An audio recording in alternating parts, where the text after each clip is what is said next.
What's going on, everyone? Thanks for joining us for another episode of the Game Cast. I believe we're on episode 43. Who Uh, knows? I am one of your co-hosts, Kenny, and with me is Tess. Also known as Lala Ree's Elimination from RuPaul's Drag Race, Teresa. Yes. Hello, everybody. And we're got a dope episode for you today.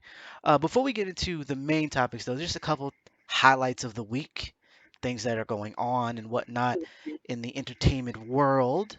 One of the big things happening this week actually happened today.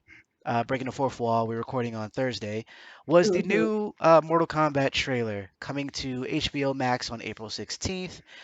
It was a red band trailer, which means they showed all the good stuff. There was no Oh. censoring at all. It was basically this is what the movie's gonna be, essentially. Um, and I enjoyed what I saw for the most part. And Hmm. for those who know, like movie games, sorry, games about movies are usually bad. I think I can count on Movies one. about games. Yeah, they're based on games. They're bad. Like I think that I can count like five that are actually okay to good. There's none that are great that I can think of, unless you count something like Wreck-It Ralph, and then that's kind of unfair. You have to count something that's like like the Resident Evil films or Mortal Kombat or the previous Mortal Kombats or you know any of the dozens that are horrible. You got to count those. Big fact. And so with that, it's like your hopes are kind of you want a good movie, but you know the track record is all this is bad stuff, like just bad. And so, however, seeing the trailer, I was like, all right, you know what? I like the treatment. I like the way some of the characters looked. I like the fighting. The fighting looked pretty decent. The special effects, the nods to certain fatalities and stuff like that looked really good. Even the special Uh-huh. effects for the most part, except for Kano, his eye laser just looked bananas. But um, there was a couple things that I saw that I didn't like, and I'm not sure how I'm going to or how's it going to play out. And one of them had happened to be the main character that they announced a little while back, Cole Young, who's played by Louis Tan, who is Mm-hmm. a new character who's not been in Mortal Kombat before, and he's going to be basically the focal point of the movie. They say that Sub-Zero and Scorpion are going to be, really, really big in the movie. I think the movie opens up with them, but he's the main character. So I don't know if he's tied to them strictly, or if he's actually. The way I see it, he's a white character who is being hunted down by Sub-Zero. At least that's what it looks like. It could be that Cole, because the actor is actually mixed. He's British. I think his father is from Thailand, but his mother is from Great Britain, I believe. Correct me if I'm wrong. He's been Looks in like yeah, like you've seen him in like Netflix's Iron Fist and Into the Badlands, stuff like that. So to me, it seems like a Brandon Lee type of thing where like he passes as a white cop, so that's what they're gonna make him, and one. that's what it feels like. It feels like if you've seen the Resident Evil films, you kind of know what I'm talking about, where we have a character who's never been in the film before or the games before, who's introduced, and that's the point of view, and all the video game characters are kind of like just around orbiting this character in a weird way, and it's like you could just have you know Liu Kang be the main character like he was before.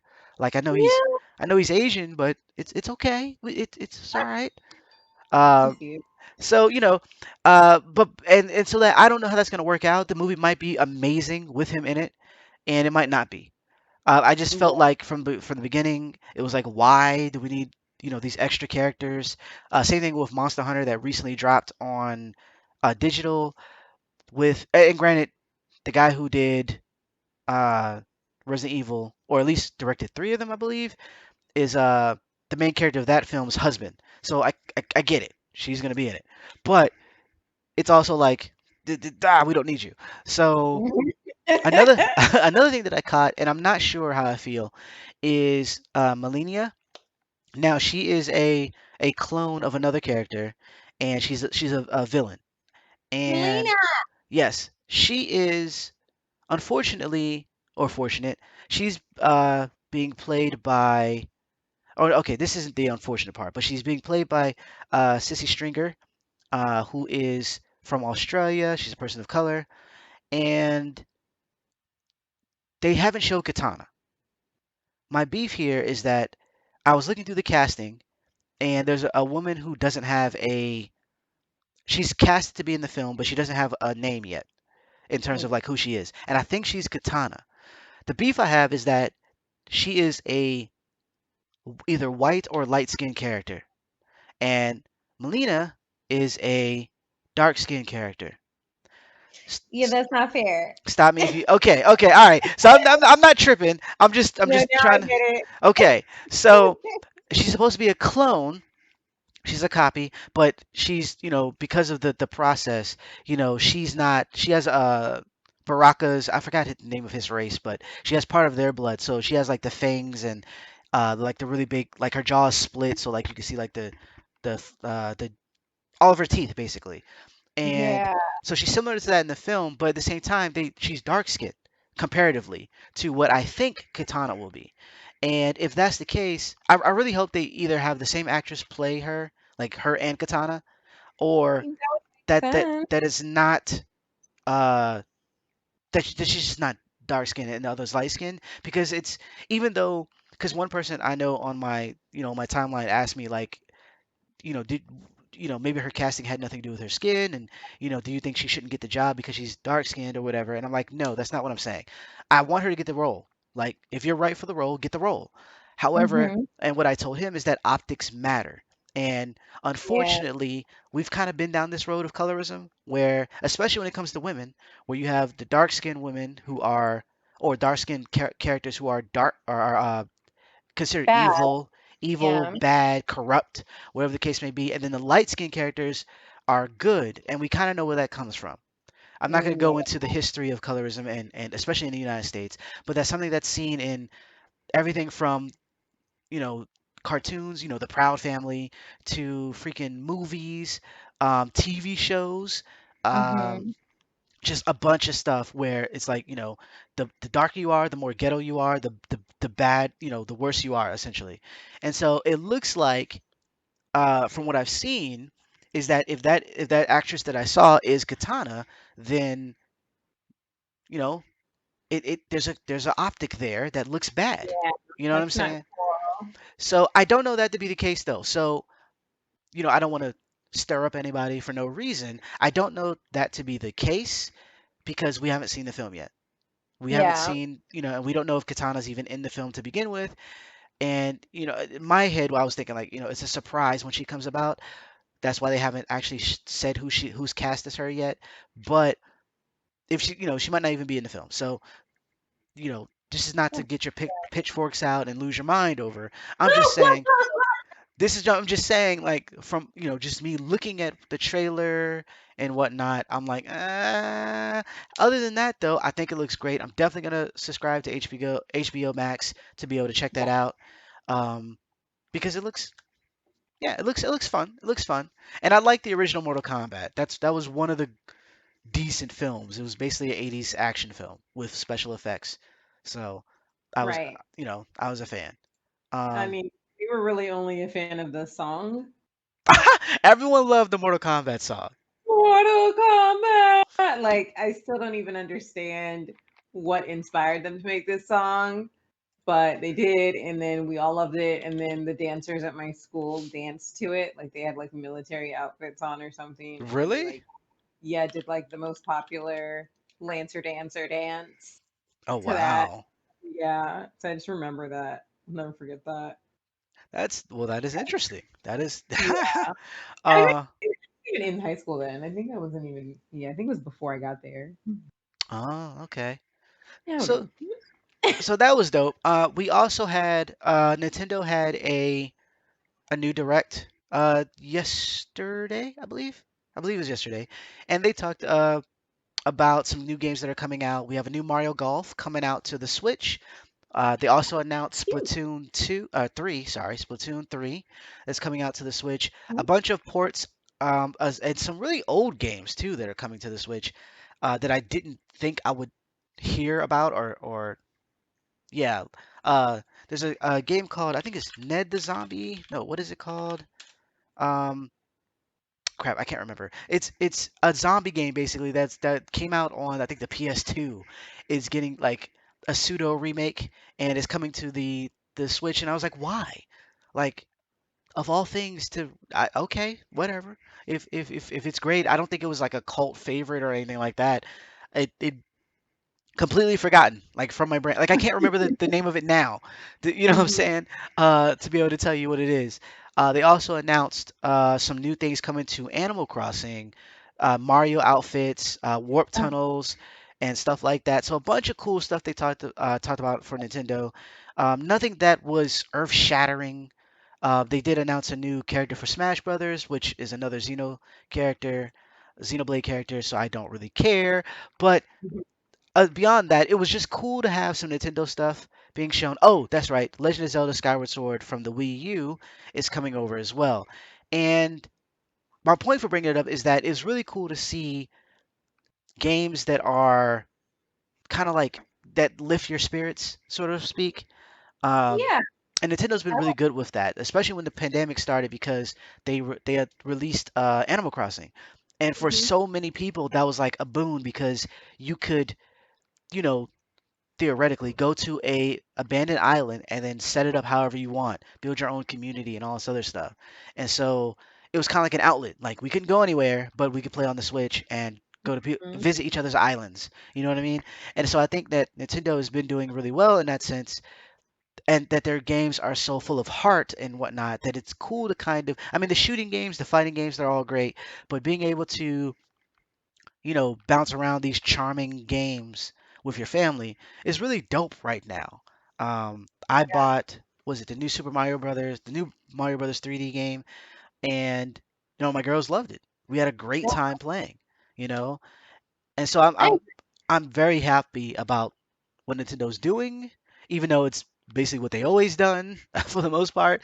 But it's like, oh, this is good to everybody just kind of get around. Like everybody was on Twitter and we were just kind of like talking about how it's nice.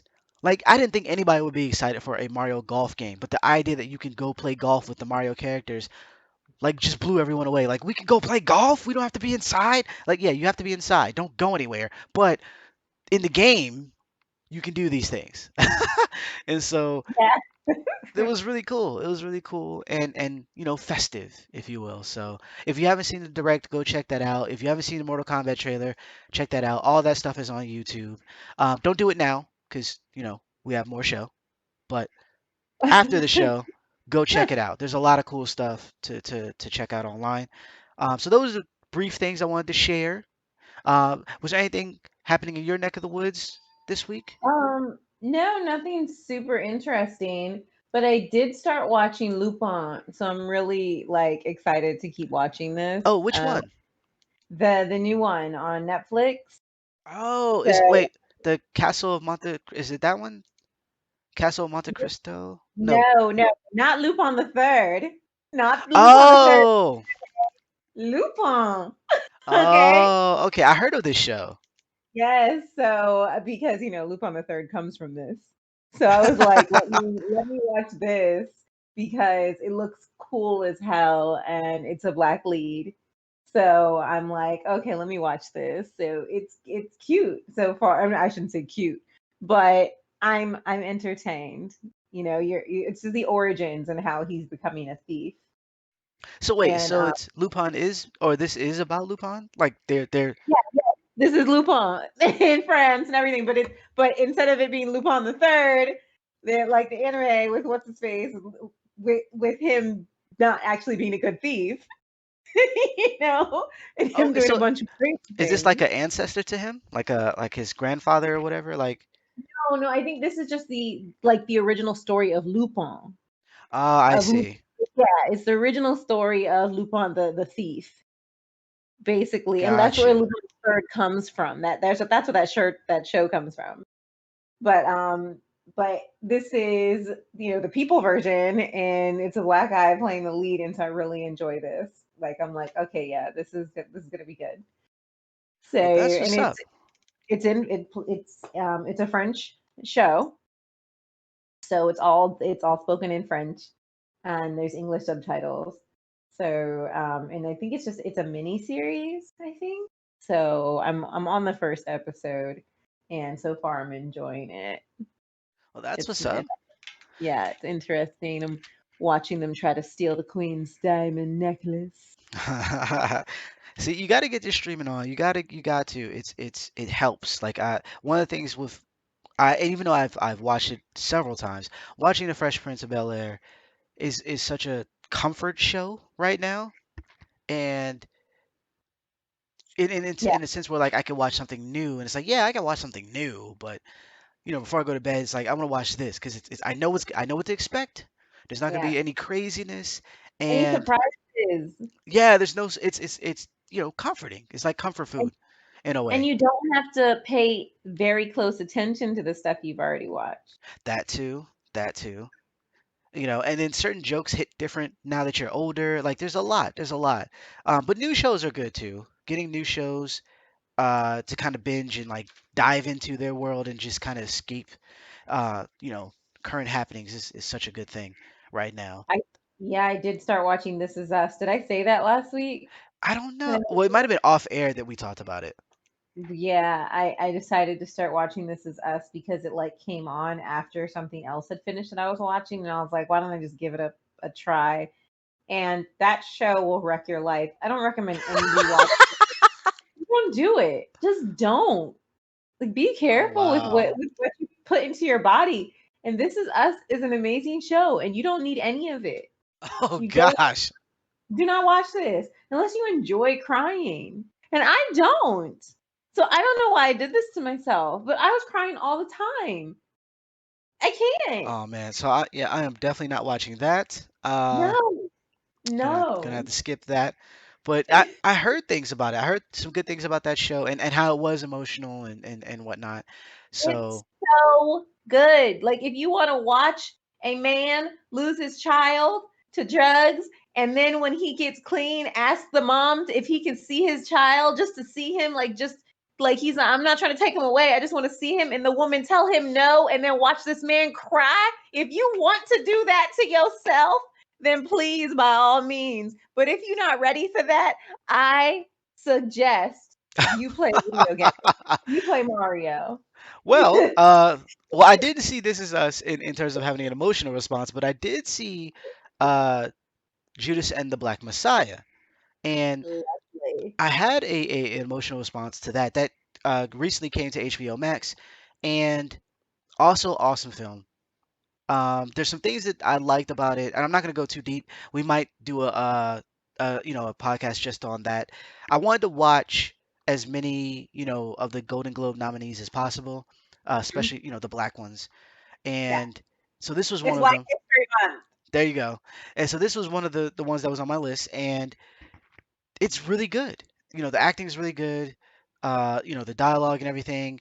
It's based on a true story, and man, what makes it, I guess, the emotional or it's just heartbreaking is how the events kind of play out because it essentially is based on, you know, uh, the Black Panthers. And before I go into what actually, kind of goes down, like I said, I'm not going to go into a whole lot. I do want to say that I liked how they emphasized certain things about the Black Panthers. They Yeah. a lot of times, or at least recently, I'll say recently. I don't say all the time, but like I want to say since Kaepernick, like since he started kneeling at the Yeah. NFL, there's been this thing where like white people, certain white people will talk about, you know, the KKK in relation to the Black Panthers and how they're, supposedly the same. No. And I'm like, this is 100% not true. And what was really dope is that they didn't just hold on to the more militant aspects of the Black Panthers in this film. They actually highlighted some of the other key things that they did. For instance, they had free breakfast, and not just for Black Yeah. people. They had free breakfast for anybody who was basically in the neighborhood, anybody who Yeah. was poor, anybody who was in basically in need.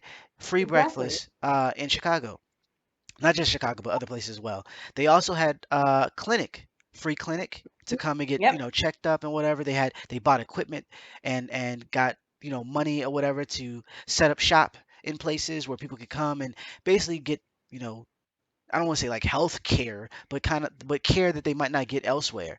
Um, Exactly. More care than they were getting before. right. And also, so the main character, Hampton, is he teaches. He's the chairman of the Illinois chapter of the Black Panthers, and he does classes in the mornings. He does the free breakfast. He not only did he do all these cool things, he got all the gangs in Chicago to join together. He got the white people who are what is the name of the white group? I forget the name of the white group that he got to join them, but essentially he shared how they were being treated like by the rich and by the police, how it Hmm. was similar to how the black people were being treated. It might not be exactly the same in a sense, like they're not going to stop you and beat you up or, you know, do stuff like that, but you understand like certain things that happen in your neighborhood that you want to change essentially. And so he ended up creating what's called the Rainbow Coalition, where it's like multicultural groups of different people, blacks, Hispanics, or Latins, black people, et cetera, et cetera, et cetera, to kind of come together and demand justice, reform, a whole bunch of great stuff. Unfortunately, a member of the Black Panthers who joined late, William O'Neill, was a criminal. He got caught, I believe, hijacking a car by a federal agent, and he was f- I don't want to say forced, but he was told that either you would get however many years in prison, or you can kind of keep tabs on the Black Panthers for us. And so he infiltrates the Black Party movement or whatever. Befriends Fred Hampton, and it all goes left from there. Um, and again, I'm not going to spoil what happens. And this is historic, so they even have a documentary right before William O'Neill. He actually killed himself in real life. Obviously, I believe he felt guilty Hmm. about the role he played in uh, some of the things that happened in the film. I don't want to give it Hmm. away, but if you read your history books, if you read up on the Black Panther Party, you kind of know the story already. But Hmm. if you don't know the story and you're interested in watching the movie, I don't want to say what happens, but a lot of stuff goes down and we get to see it. And so it was cool to see the very positive aspects of the Black Panther Party, for that to be so emphasized, because in other films that I've seen with them, it's not. It's more so just the perspective us perspective of us having guns, protecting our Hmm. neighborhoods, policing our neighborhoods, the conflicts we have with police, and then the aftermath of those conflicts. Whereas this, there's some of that as well. There's definitely violence, but majority of it is showing how they were able to bring people together in a positive way. Totally opposite from what anything the KKK stands for. So get that out of your heads. If you don't believe me, go check out the film. And like I said, it even has footage from the documentary that William was a part of, talking about the Hmm. things that happened. So like I said, it's a real thing. But also, I love the time period. I love the haircuts, the dress. Hmm. The 60s and 70s is like I dig it, if you will. So really go is an awesome film, and I said it was awesome and heartbreaking at the same time, but not on like baby daddy crying heartbreaking. It's just you know what's gonna happen, and so you're kind of bracing yourself for it, you know. Yeah. But Yeah. it's Yeah. yeah, it's that's what it's is part of. Um, So baby crying was really, really sad though. it was. Kind of sad. It's yeah, it's definitely I can imagine. So jumping into uh so one of the main topics of this week, outside of just current events, was the Xbox accessibility program, and how Right. Microsoft has basically added to it.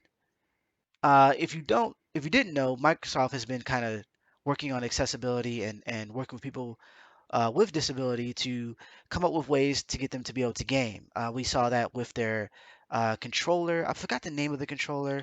They had a special controller that they made 2 years ago, I want to say.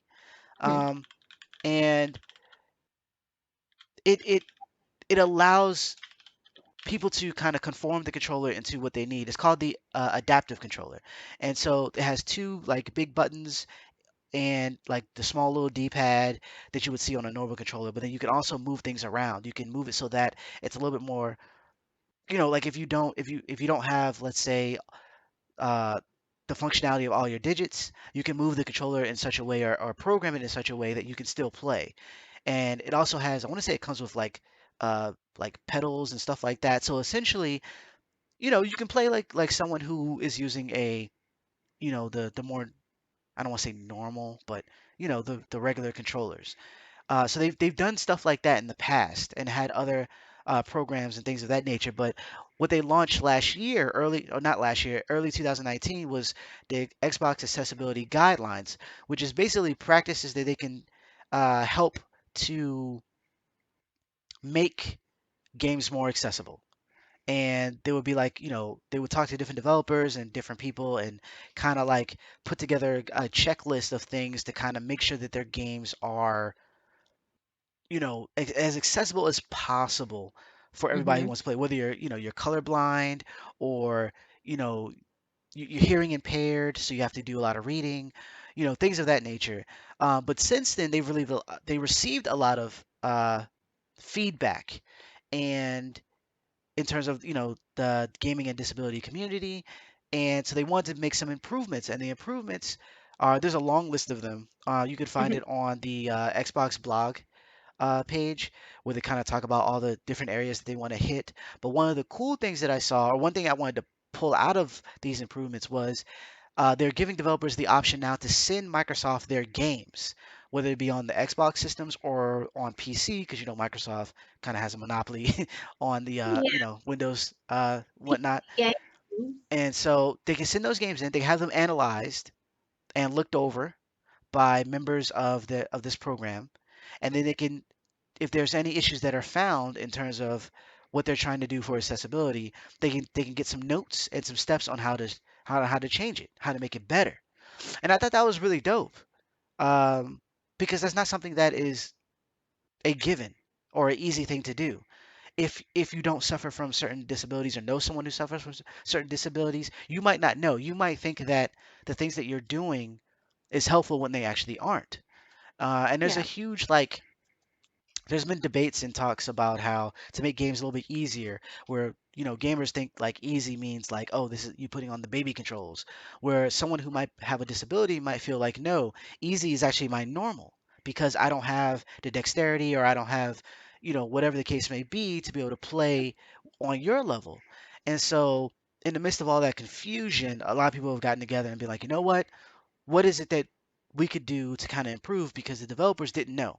A lot of developers were like, okay, if you can't tap the X button to open a door, maybe if you just hold the X button.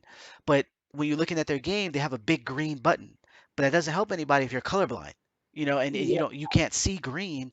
You don't know if you're supposed to be pressing the B button, the Y button. You don't know, because you don't know. And so the developer might be like, oh, holding the button is better, not thinking that, oh, I have to think about these things as well. And so having your game kind of ran through a listing, and at least what they're saying is that, based on what you're trying to do, if you don't have the means to create the most accessible game ever, they're not gonna ding you for it. They are gonna let you know, like, hey, Yeah. you can add these things, and this will actually benefit these people, and whatnot.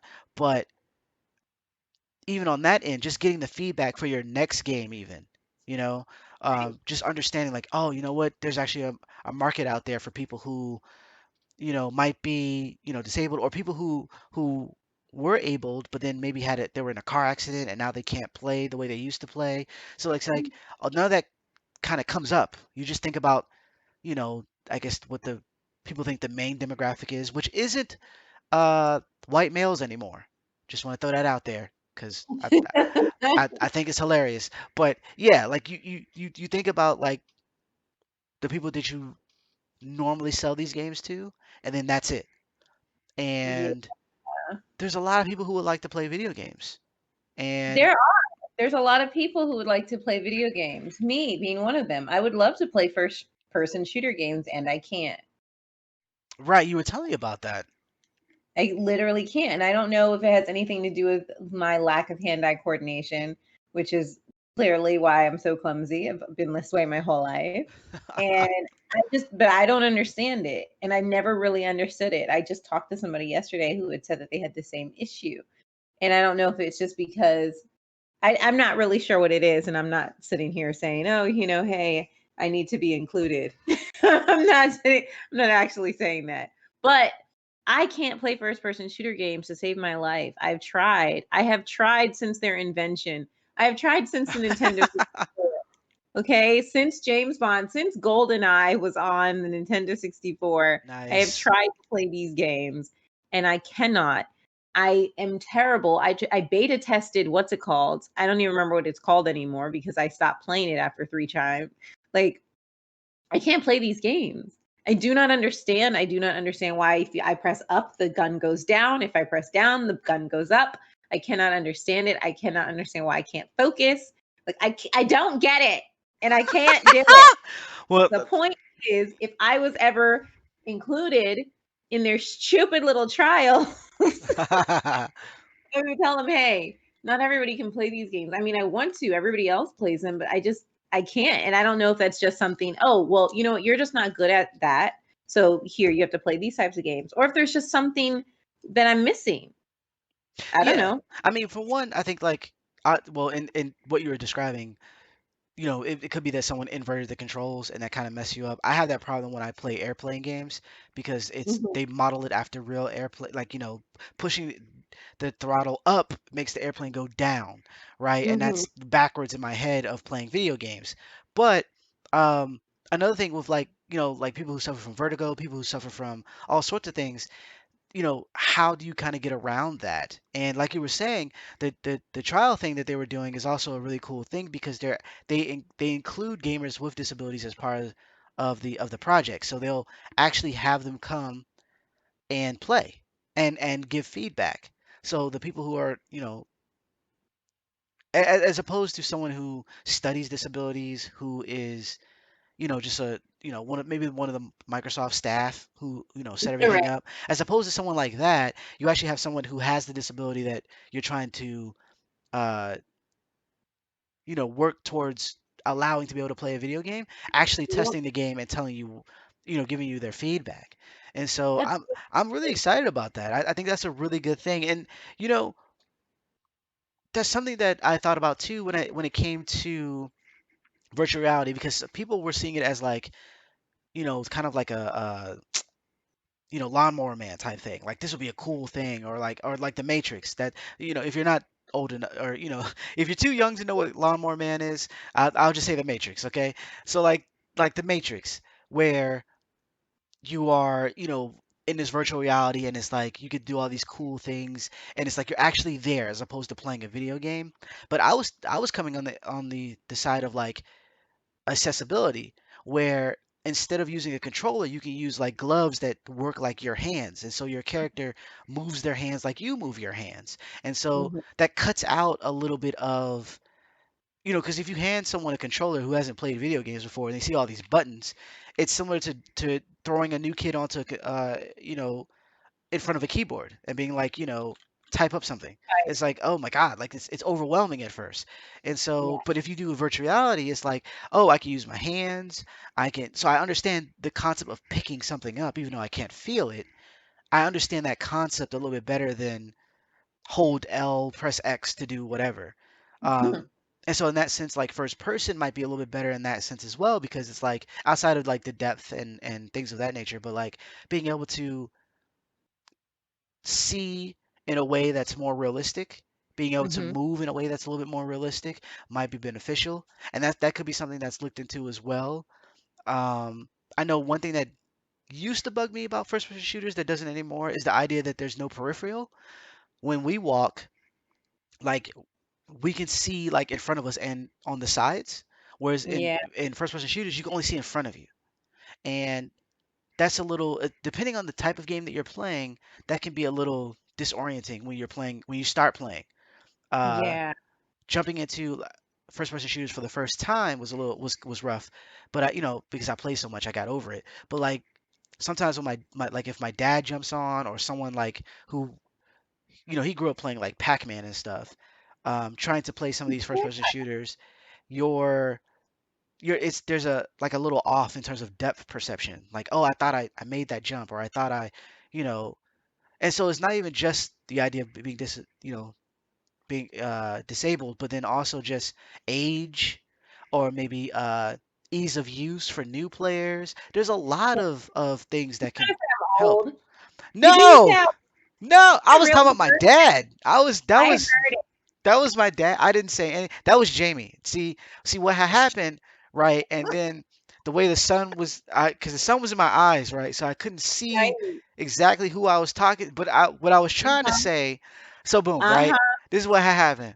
Yeah. Nah, but no, what I'm saying is like there's many reasons. Out even just outside. I mean, granted, we're talking about disability right now, but there's many reasons why this can be beneficial to anybody, Yeah. and because you find out some things that are beneficial to people, or at the very least, new ways of developing games that are better.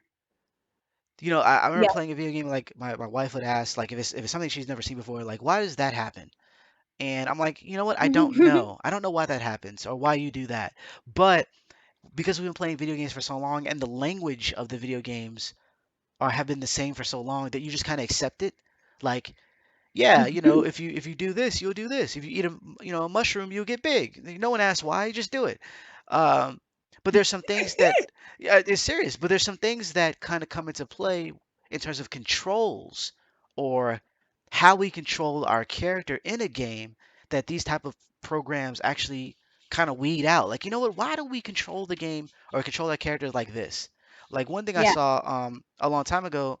I think this was back like PS2 or PS3. No, I think it's PS3. Where a lot of games, in order to, I guess, simulate someone struggling, like with picking up an item or opening a door that's locked or something like that, they would have you mash a button, like press this button and you'll fill up a little blue bar or whatever the case may be, and then the character will burst through the door or they'll pick up the chest or whatever the case may be, and what people found out was that some people who just maybe lost some dexterity in their fingers, couldn't tap it fast enough, and so they couldn't pass that portion of the game. And up until Yeah. that point, you just had to like kind of give the controller to someone else. But Yep. then games like Uncharted, I think it was Uncharted 2, where there was an option in the menus where you could just hold the button, didn't have to tap it, just hold the button. And a lot of people were like, they were thankful for that. Like, oh, I don't have to like mash this button for however long. I could just hold it. Dope. And then that became that became that a part of the language of gaming. And it was all because someone couldn't do it. But it helped everybody because sometimes it's annoying. Like, why do I gotta tap the button? Just let me hit the button. If it's not Yeah. me actually opening a door, like virtual reality opening a door, just let me press a button. Like it Yeah. this it's not real. Like this is not fooling me. Like if I'm pressing the button and my controller's vibrating, I'm like, oh gosh, I'm opening the door. Like no, it's not. It's not. Yeah. Just let me It's hold the not. button. You know what I'm saying? And so everyone benefited from it. From that, and it's just a small thing. That's just a small thing. So I'm looking forward to the things that they find. I'm looking forward to the new options and menus and things of that nature that's going to come about. I think newer games, especially in-house Xbox games, because it just makes sense, right? It's your companies. I believe that Yeah. they're gonna have some of the first stuff, come out. Same That'll be thing, great. even with their console, like being able to talk to the console and it talks back, or having it be able to. One of the things that you could do is that when you click on something, it'll read it out for you. And so, like, if you can't, what I'm saying? Like, there's already things in play, is what I'm trying to get at. So I'm looking forward to it. I think Yeah. that this is a solid thing that they're doing, and they've been about like just being accessible for a while now. I think one of the reasons I talked about getting the Xbox Series X over the PS5 first was how accessible they made being able to play video games. Like the fact that you have a Game Pass that gives you like hundreds of games to play. Uh-huh. That's a pretty big deal. Or like having a console that's, granted, I don't like only digital, but having a console that's cheaper, that's solely digital, and the fact that you can play with people who have the old system versus the new system, you can Yeah, those keep, crossover games. That's really cool. yeah, you can keep all your peripherals from the previous system, which was never a thing before. Um, that's all being accessible. Like in maybe not in terms of disability, but in terms of in a financial aspect, right? Yeah. So kudos to Microsoft. Good job, Microsoft. Somebody on their diversity and inclusion board got smart and was like, hey, hey, hey. And that's what happened. And that's what's up. And I appreciate them for that because there's a lot of people who are represented in this field. There are kids out there with autism and Asperger's who play video games and or people with PTSD. There's all kinds of cognitive disorders and physical disorders that people have. And I'm Yeah, I'm happy that they're being recognized here and games will be out here with them in mind. yeah. The ball's on you, Sony. Ball's on you. You and Yes, Nintendo. get it together. Get it together. The next thing we want to talk about was something we hinted at last week, and that was One Night in Miami. We gave you guys a week to watch it, and so we're going to talk about. We're not going to spoil everything, so you don't have to worry about What? that. But we are going to talk without a ton of restraint because we're a big fan of the film. Yeah. And so, if you don't want to hear it, this is the time for you to go ahead and jump out. If you do want to hear it, we're going to go into talking about One Night in Miami. And since I've been talking for a while now, it seems I'm gonna pass the mic over to Tess. Okay, so I watched it today after a really hard day at work. It snowed here and I had to go to work, and work is stupid and I shouldn't have had to go because I was off. But then stupid me picked up the phone and they were like, "Oh my god, nobody's at work. We so need you to go. We'll even pay for you to get there." And I'm like, "Dope. I'm wearing sweats." And I went and I took my dog too. So anyway, I had a long day at work. I came back home. I was hungry and I ordered Popeyes, something that I wasn't planning on doing. But I turned on the TV and went to Amazon, and lo and behold, I still have my sister's login information. So I went ahead and I went and clicked on this movie. This movie is awesome. Okay. I love how the opening of the movie, when introducing the four main characters, shows all of them losing something. It Yeah. starts off so bad for all of them. So bad. Okay. Just bad. It's just like, dang, like, dang. Muhammad Ali, Cash, you got punched in the face and you were literally knocked out. I mean, you still won the match, but you were literally gone. Yeah. You were knocked out. Sam Cooke bombed at the Copa. Like, that's bad. They just all had bad openings. Everything was bad for them. And it's just kind of like this great thing that where these four guys on their own had a really bad experience, and then they all get together to celebrate. And so I liked that idea. I liked that premise. Like, I mean, Muhammad Ali beats Sonny Liston. This is when he's still Cassius Clay, guys. Yeah. And and and they get together and it's like, aren't we gonna party? And Malcolm X is like, nah, dudes, we're about to sit here and reflect and talk about our lives and how we can be great people for the Black struggle. Like, what kind of buzzkill are you? Like, homeboy just won the world championship of boxing, and you want to sit down with not okay. They said, you got anything to eat? He said, I have ice cream. What flavor? I got vanilla and vanilla. Wow. How boring is your night going to be? That your friend just won the world title of boxing, and you guys are literally sitting in a hotel room with no one there. Like, there's no girls, there's nothing there, there's no coke. Like, come on.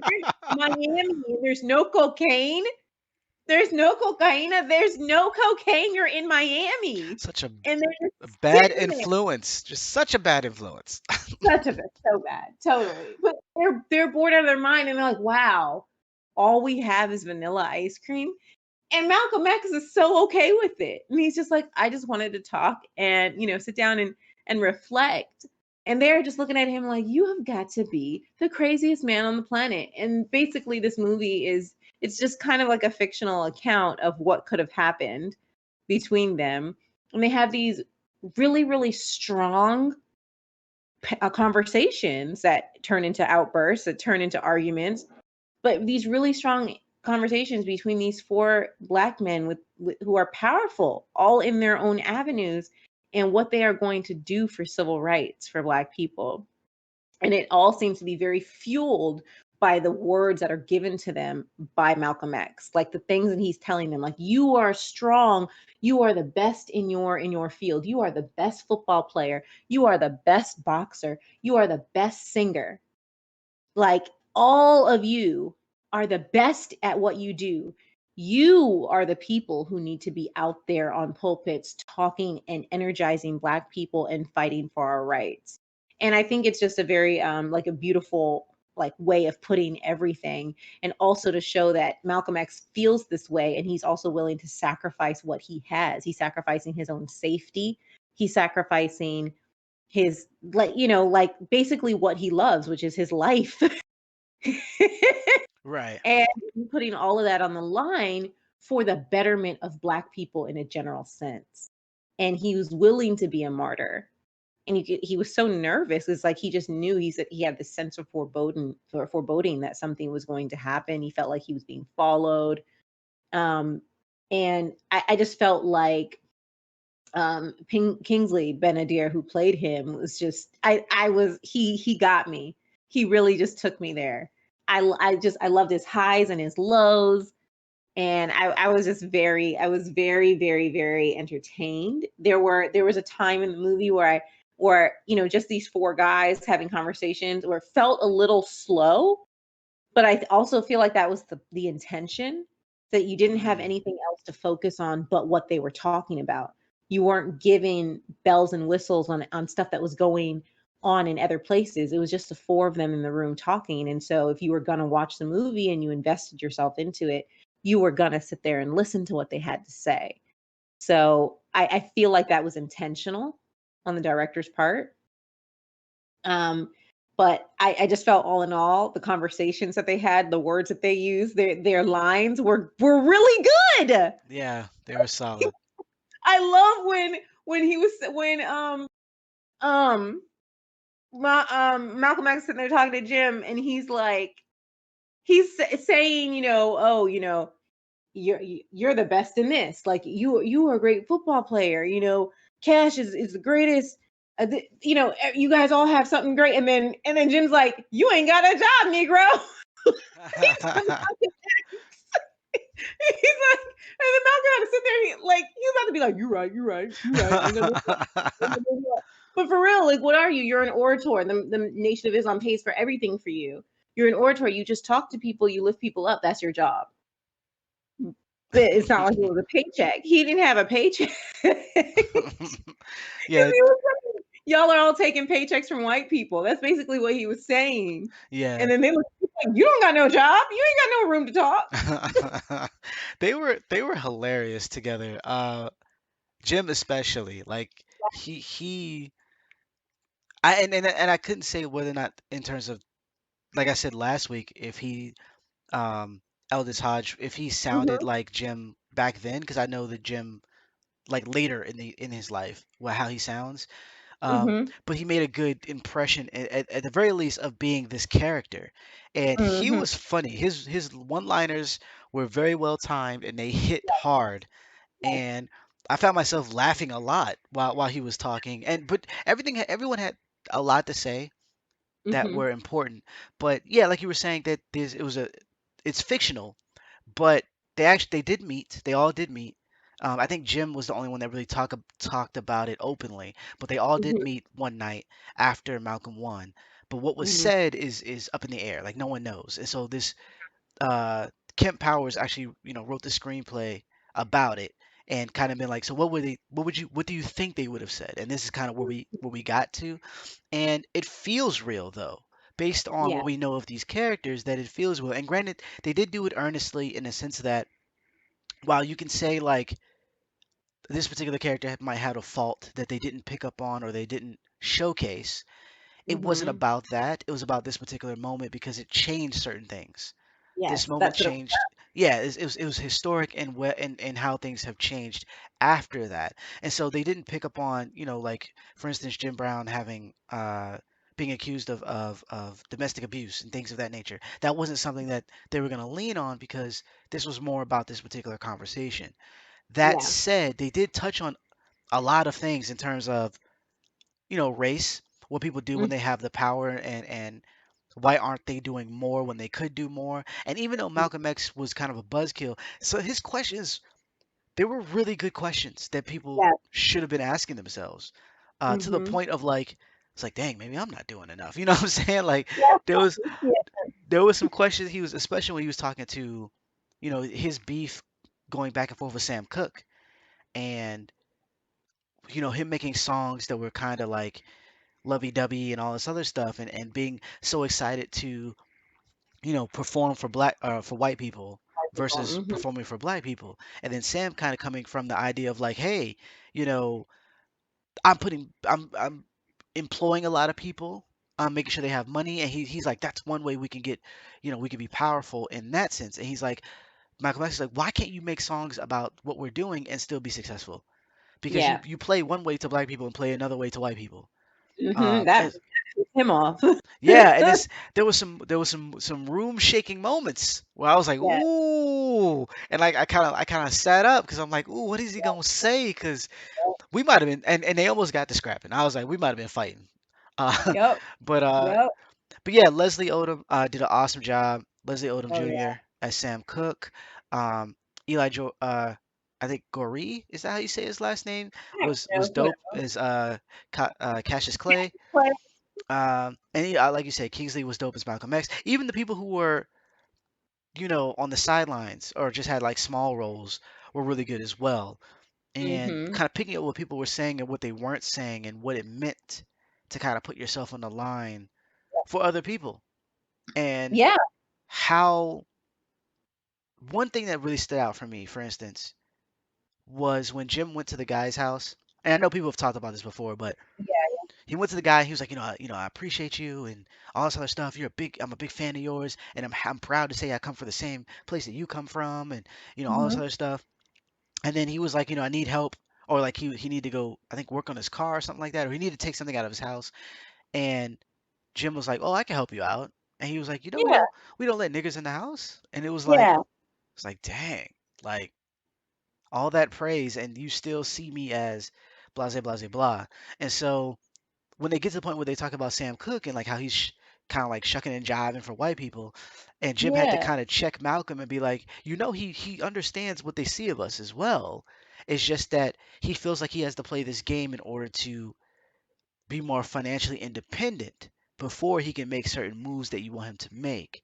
And so it kind of Mhm. got to this point where it was like, you know what? I hear what you're saying, and maybe my approach is a little strong. Not everybody can be or are in this position.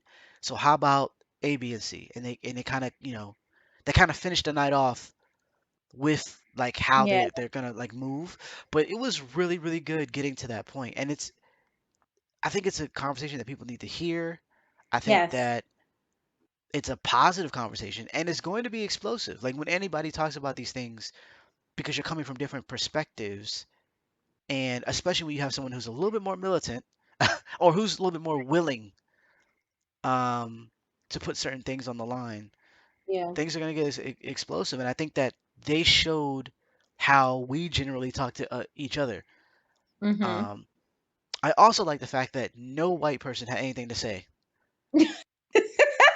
when it came to when it came to this particular point of the film. Like we had the white people early on and certain Right. aspects, but when it came to like these conversations, there was no white people around. Like we don't need your Right. input. No. None. No.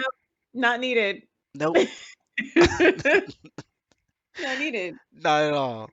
No, this was a conversation that these black men were having, and this is a conversation that was happening with black people around the country, and that needed to be had. More of these conversations needed to be had, and that where we have this, we know it's scripted, like we know it's put together. But if these conversations were being had in this manner, like around the country, we could have been positioned better. Like the way that Theoretically, yeah. theoretically, if people could come to whatever this understanding was. I mean, obviously the understanding in this was that this conversation was the catalyst for the three of them, for Jim, for for Cash, and for Sam, in Right. their directions, because obviously it's kind of like Malcolm had made his decision on who he was going to be, and he wanted to kind of like not pass the torch, but light the torch that they already had Right. and that they would keep running with, because he are in this conversation, he already felt like his life was going to end soon, which is why he was so hell-bent on making sure his autobiography was done, and that other things were taken care of. Right. But like that conversation needed to be had with black people. No one else's input. No one needed to be in there. We don't need your Facts. 2 cents. I don't need you to sit there and say, see, I just wish you would talk to me like this. Oh, that's like the worst thing. Oh, when a white person comes to you and you're having a conversation about race, and like, see, I just like it when when somebody talks to me like you do. Like, if you just talk to me like that, then I think no, screw that. Okay, okay. Black people gonna talk about race, how it affects them, and you gonna listen, or you're not. Facts. Okay, and that's why this conversation, these dudes, nobody else, every word that was said. I mean, come on, totally different ideas on how you're helping your own people. Sam's idea was helping financially. Very, very smart, very strong ideas. It was brilliant. He had the most economical power out of all of them. He was basically making little millionaires, well, making little thousandaires Right. out of, out of up and coming musicians. When he said that, when he said, "I own the masters to my songs," that's the end of it right there. I'd be like, "Oh, wait, you do? Oh, you do? Oh, okay. Let's talk." Okay. He's not worried about anybody else. He has his own record label. He's not worried about somebody else. Like, you have at this point, that means you have the power. You have your own studio. You have a place where you can literally make music. All of that is in your hands. There's millions of people out here who want to be musicians who don't even own an instrument. He was Yeah. talking about something, the fundamentals of basically being your own businessman, being an entrepreneur. The fact that he could make the music, he could record the music, he had the rights to the music, he could sell the music, and if anybody else sang it, he would take money from them for them singing it. Yeah. He basically laid out economics right then and there. Hey, you want to know how to be rich for a day? You want to know how to be rich forever? The best line that he had said was, "I don't want to be making the pie. I don't want a piece of the pie. I want the fucking recipe." That's going on my wall. Okay. So the idea of leading a horse to not leading a horse to water, but teaching a man to fish rather than catching a fish for him for a day, that's what he was all about. And he felt like he could do that by making music, and not just making good music people like he can make music that white people like, because white people have shit tons of money at that point in time, so he's going to make a lot of money off of doing things that white people like. But Malcolm saw that as shucking and jiving. Malcolm saw that as dance monkey dance, and he wasn't about that life. Malcolm was extremely hardcore on that. He's like, "I don't do shit for white people." And what's funny is that Tyler Perry said something in Black as Fuck when he was talking to Kenya Barris in the show. So like there's a part in the show that actually seems very realistic, where Kenya Barris is interviewing Tyler Perry, and he's trying to Yeah. talk here because of all the bad, like all the bad black shows and bad black movies and stuff that are out there. So there's a Yeah. whole episode on this, and he's talking to him, and Tyler Perry said, I don't listen to what a lot of people say because he's like, well, first of all, I don't listen to anything that white people say because he goes, I don't make my stuff for them. He's like, I've never once made any of my stuff. My art is not for white people. He's like, it never has been. My plays, my whatever. His content was never intended for anybody but black people. And so he's like, I'm not really here for what for their criticism. Right. And so and that's kind of the exact same thing that Malcolm was always saying, that he's like, I'm here for black people, I'm buying black, I am black, I am feeding black, I'm here for the interests of black people, I'm not here for the interests of anybody else. Why? Because it's my people who are suffering, it's my people who are struggling, I'm looking out for them, screw everything else right now. And that's kind of like the same idea. So they had two totally different ideas of how to elevate black people.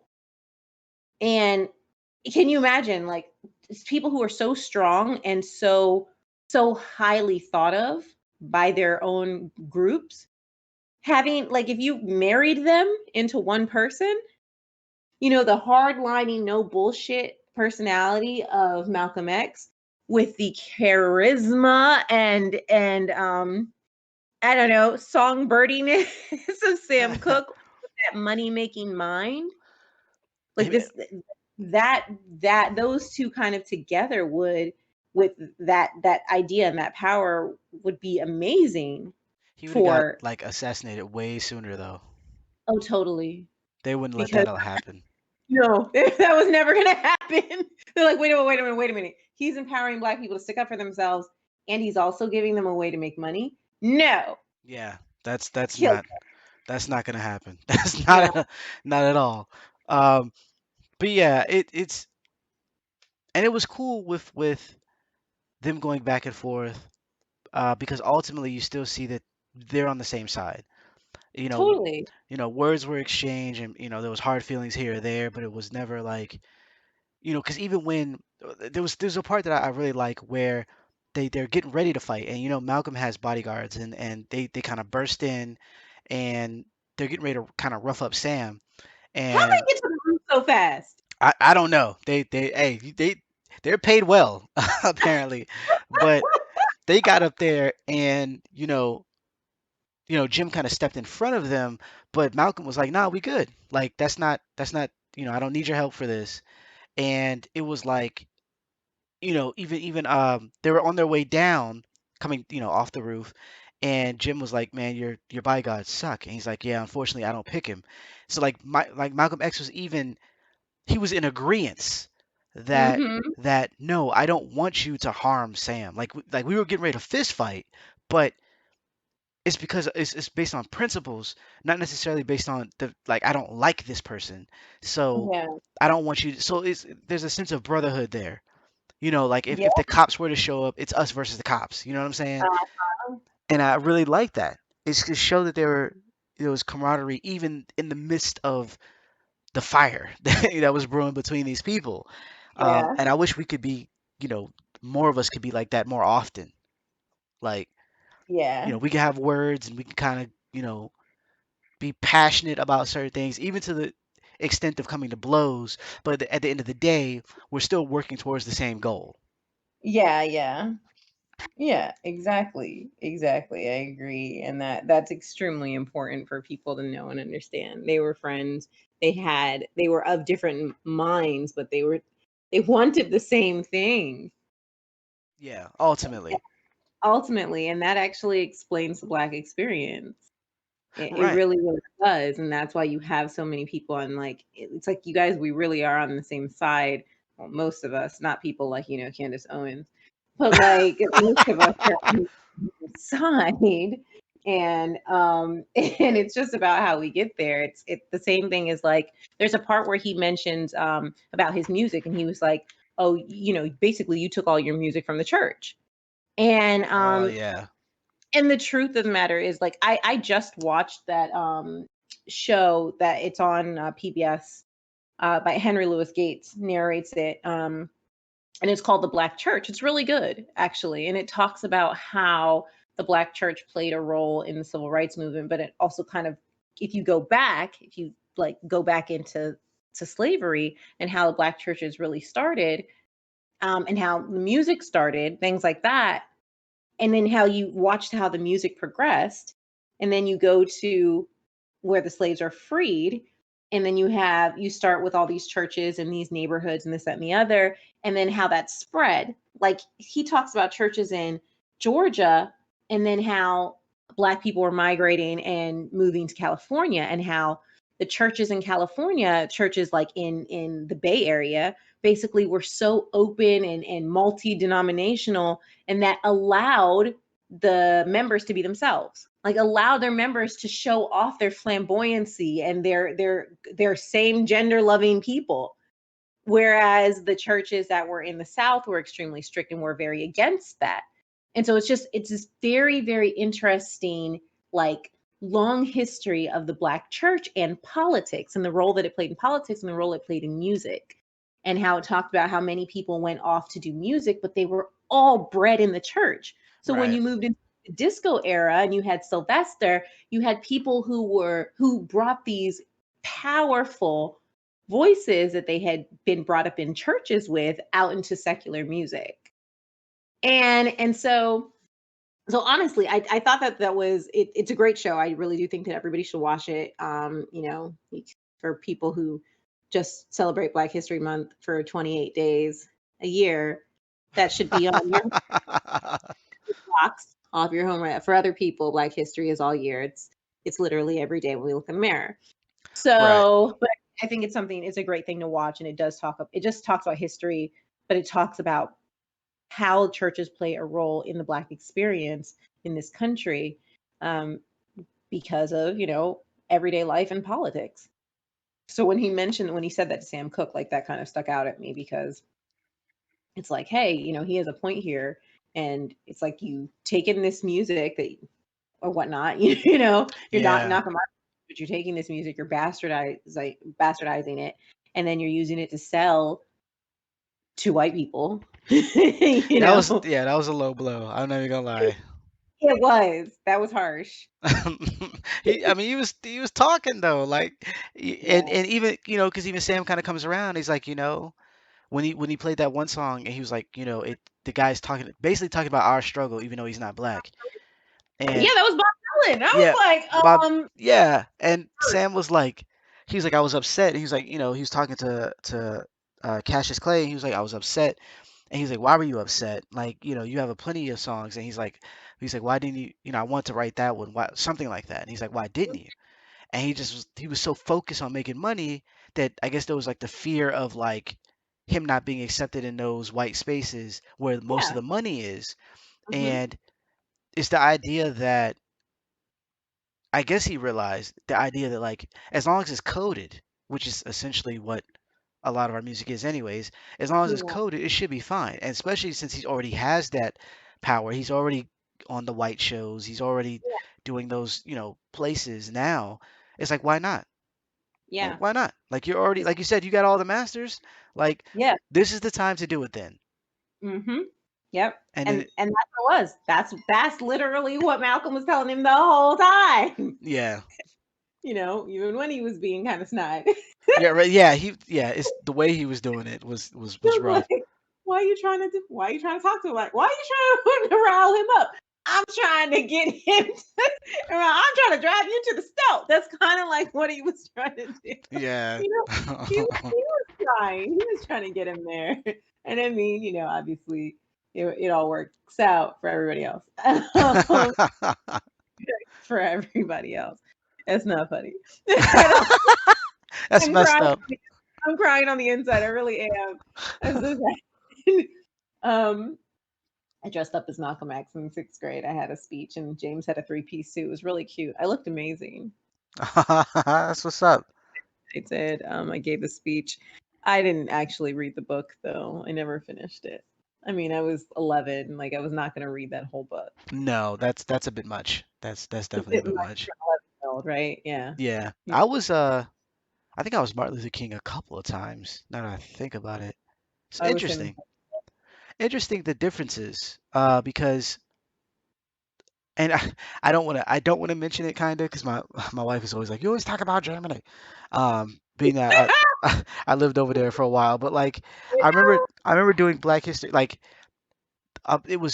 it was interesting because we had to learn when living over there. You had to learn German and American history. Like you just we were on. My dad was in the military, so the teachers and know? stuff would. It's kind of like only military brats can go to the school type of thing, and so that what they're teaching is, I don't know if it was a deal they worked out, but you had to learn both, and like English and German and stuff like that. And so we would still have Black History Month, even though I was in Germany. And it was interesting because the focus was way more like this was a big deal. Like it was a Yeah. whole production versus when I came over here and did Black History Month, it was like, oh, just do a book report. I was like, oh, okay. So, depending on what school you were in, unfortunately. But Hmm. yeah, I think I was Martin Luther King, and then George Washington Carver when I came here, and a couple other famous people. Like we had to dress up and then do a book report on them. Um, which is always fun because just learning that we did really, really cool stuff from time to time, all the Yeah. time, was really great. And especially when you find out like how much is not being told or being Yeah. shared, it's like, wow, like we really, really are the shit. Like, but yeah, so that is our show for today. Thanks for hanging out with us. Hopefully you enjoyed it. Definitely go check out One Night in Miami on Amazon. I know it's Amazon, but just do it. Just do it. Right. Also check out Judas and the Black Messiah on HBO Max. I'm going to Hmm. check out Little Things. I think it's The Little Things. Yeah, The A Little little. Things with Denzel Washington. Jared Leto is up for an award, so I definitely want to check that as check that out as well. I can talk. So I'll probably make mention of that next week Hmm. along with everything else that we talk about. Yeah. So yeah, there's a lot of good movies, a lot of good things to stream. I'm starting new anime, which is always fun, Yeah. and we're getting up to the end of Attack on Titan, so Fine. that's great. That's great. WandaVision finally kicked things off. Episode 3, 4, and 5 have been awesome, and they totally redeemed themselves from the first two. I think the first two are actually better because of these episodes. So Hmm. if you have Disney Plus, go check that out.